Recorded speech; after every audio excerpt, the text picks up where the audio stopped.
Single parents, what was the most surprising thing your kid has done? My wife died in childbirth, so it was just me and my son. From the start, we figured things out together, just the two of us. I had no idea what I was doing, but he made it easier. He was one of those kids who never needed to be told twice, who just understood things, who somehow had more common sense than me by the time he was 10. We had our routines, Sunday morning pancakes, Friday night horror movies even when he was too young for them, road trips to nowhere in particular just because. He told me everything. His first crush, bad grades, dumb jokes he thought were hilarious. I was his dad, but I was also his best friend. By the time he turned 16, I braced myself for him to pull away. I thought he would start spending all his time with friends, that he would start rolling his eyes when I asked if he wanted to grab food or go for a drive, that one day I would wake up and realize I was not his first call anymore when something happened. But it never really happened. He still sat on the couch after school like he was 5, still tagged along on grocery runs just to talk, still leaned on me like he always had. I figured I just got lucky. One night, I got home late from work, exhausted, ready to scrounge up whatever leftovers we had. Instead, the house smelled amazing.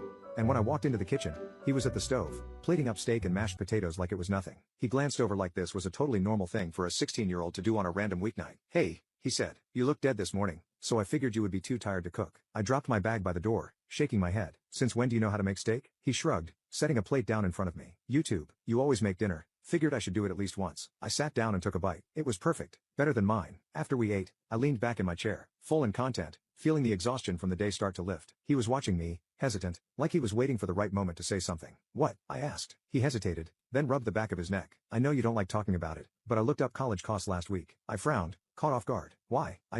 He sighed, choosing his words carefully. "I know we are not rich, and I know you always say we will figure it out, but I don't want you stressing about it." He glanced down, picking at the edge of his plate. "So I started applying for scholarships. A lot of them. I already got one." For a second, I did not say anything. I wasn't gonna bring it up unless I actually got one, he admitted, a little sheepish. "But, yeah, I did." He gave me a small grin. "Guess I'm not a total idiot." I had to swallow before I could speak. "You, how much?" "Not full ride or anything, but enough to help. I'll keep applying. I know you'd never ask me to, but I don't want you working yourself into the ground." That was the moment. The moment I realized he wasn't a kid anymore. He saw things I thought I was hiding. The exhaustion, the way I counted bills when I thought he was not looking. The way I always told him not to worry about money because I wanted him to just be a kid. I felt something tighten in my chest, and for a second, I was not sure what to say. So I did what I always did when I had no words. I reached over and ruffled his hair, muttering, "Damn kid, making me emotional over steak." He laughed, but I saw the relief in his face. Like he had been worried I would be mad. Like he did not just do something incredible. I pulled him into a hug, one of those real ones, the kind that said everything I did not have words for. "I'm proud of you," I told him. "You know that, right?" He huffed, pretending to squirm away. Yeah,